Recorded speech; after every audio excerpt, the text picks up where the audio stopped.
Mandobug here with the second week of our Ripple As You Go cat. In this week, we're going to be making the small motifs and connecting them to the large motifs. So make sure you've made your 7 large motifs. It's still not too late if you're just now joining in. You have plenty of time to get those done.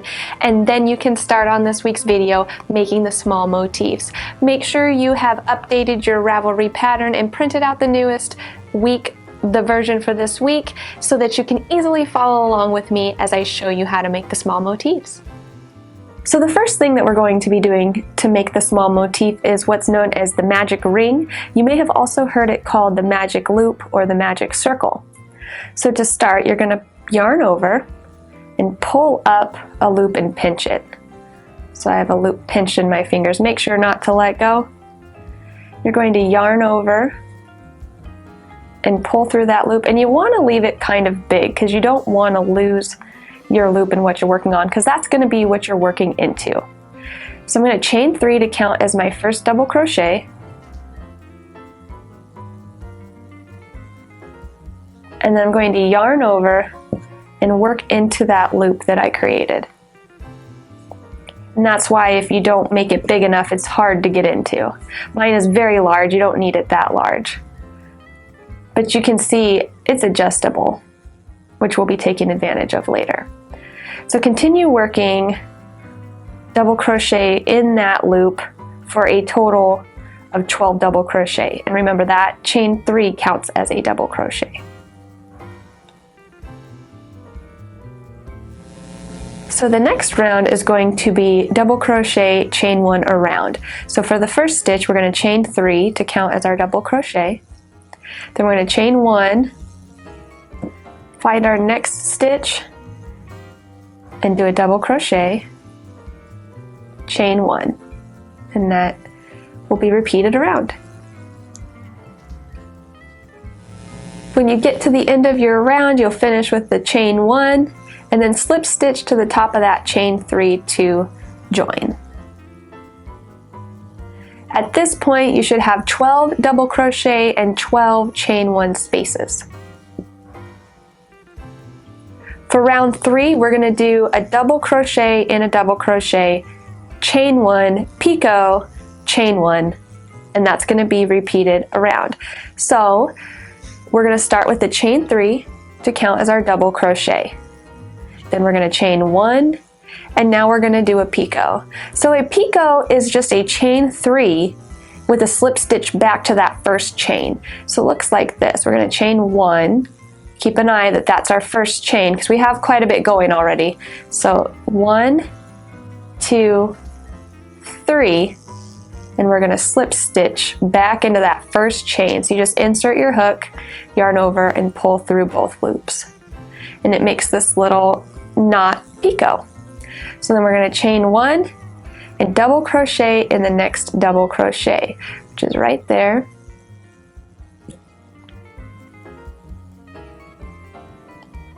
And we'll do that again. Chain 1 and picot. So chain 1, 2, 3, slip stitch back into that first chain again. And then we're going to chain 1, double crochet, and next double crochet.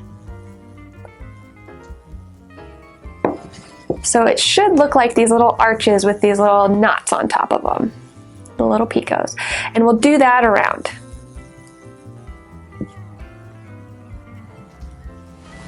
So you should have just finished a chain 1, picot, chain 1, and you're going to slip stitch to the 3rd chain from the start of that round, which is what's counting as your double crochet.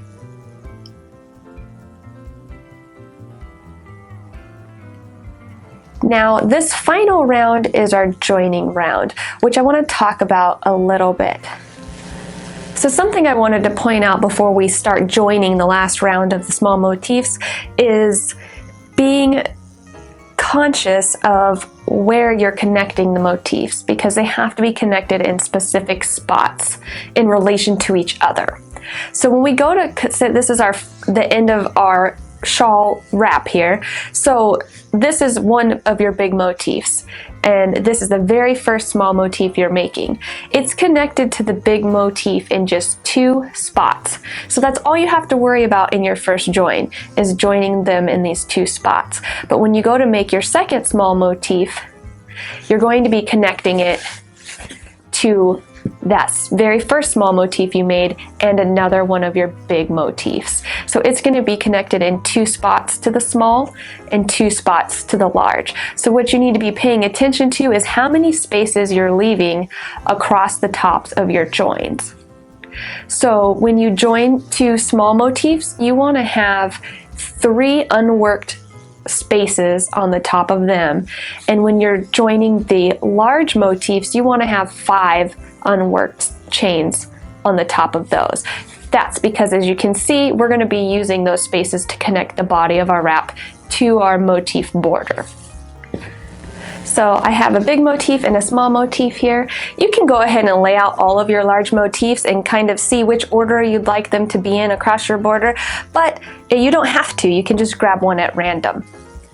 So as shown earlier, we only have to connect these 2 together in 2 spaces. It can be any space on here because this isn't connected to anything else yet. I'm just going to go ahead and connect them in the first 2 spaces to show you. So you're going to chain 1 and single crochet in the same stitch.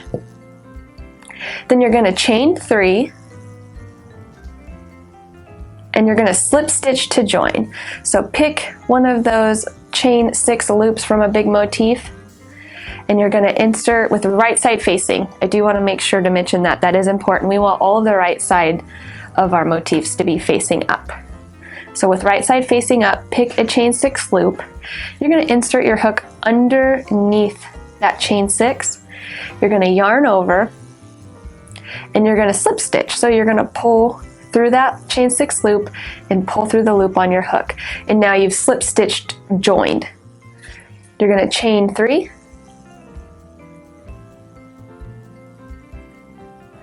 And then you're going to do a single crochet on that next double crochet on your small motif. And so if we stop for a second, you can see that you've joined those 2 together right there, and we're going to join the next 2. So we're going to chain 3. We're going to come up underneath that loop and slip stitch and chain 3 and do a single crochet in the next double crochet. We'll take a look at that too.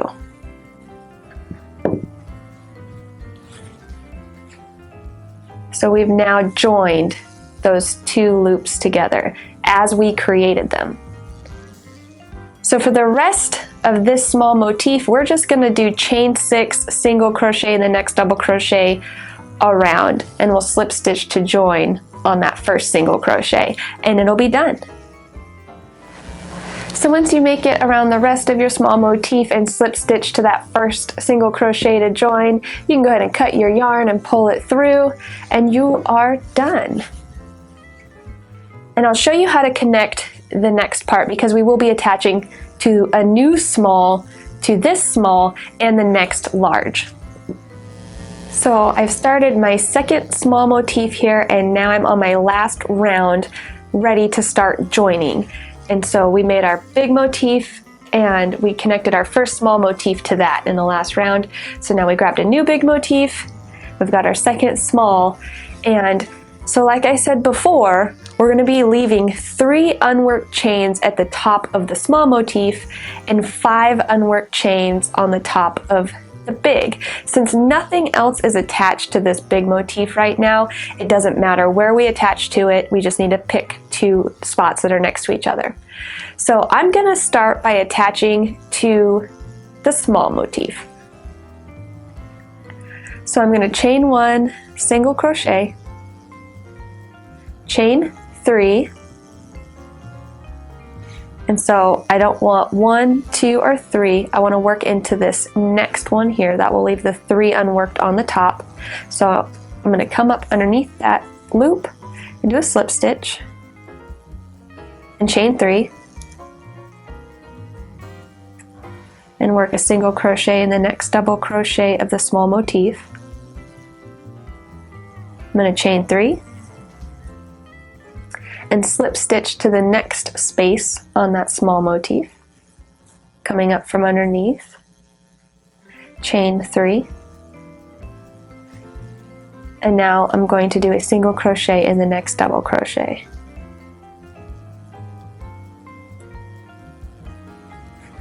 I'll show you what that looks like.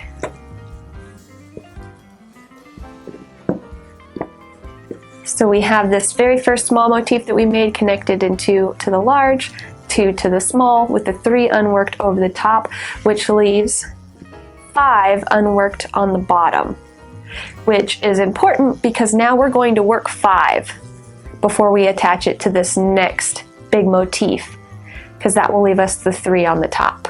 So we want 3 on the top, 5 unworked on the bottom. So I'm going to work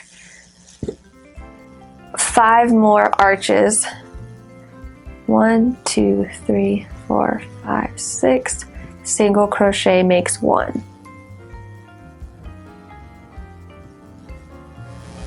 So now I've just worked 5 more chain 6 single crochet in the next double crochets. 1, 2, 3, 4, 5.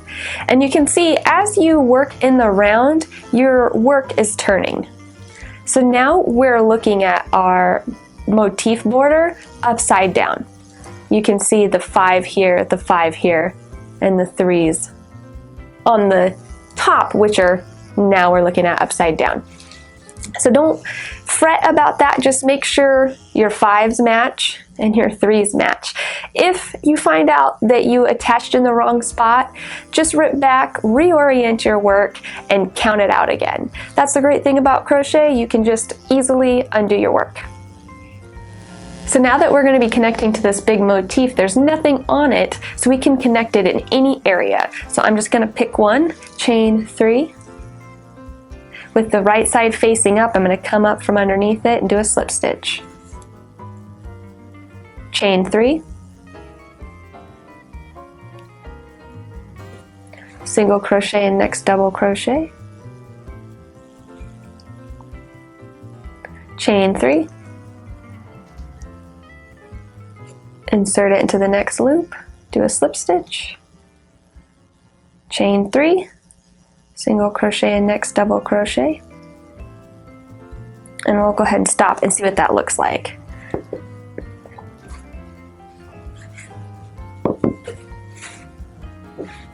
So I am now attached here on the small motif and on the large motif with my 5 loops on the bottom, and I'm going to be completing these last 3 loops on the top. So join as you go is not that hard. You just kind of have to pay attention to where you're attaching everything, which is what makes it intimidating. But it's really easy to do. Just orient your work the way that works best for you, and if you make a mistake, it quickly unravels. So once you finish making your chain 6 single crochet in the next loop across the top, you'll have the 3 up there, the 5 on the bottom, and you can just cut or break your yarn and pull it through. So now you'll be ready to make your next small motif and attach it to the big motif, making sure that you have 5, so 1, 2, 3, 4, 5 spaces across the top. You will connect it to these 2 chain 6 loops here, which will leave you 1, 2, 3, 4, 5, 6, 7, 8, 9, 10, 11. It will leave you 11 chain 6s across the bottom that are unworked. So that's it. Just continue on making those small motifs, connecting them with the large and the small motifs in that large, small, small, large pattern until you have the 7 large motifs connected to the 12 small motifs. You will have the entirety of your piece in length when you have completed that, and you'll be ready to follow along with week 3. I will see you guys next week.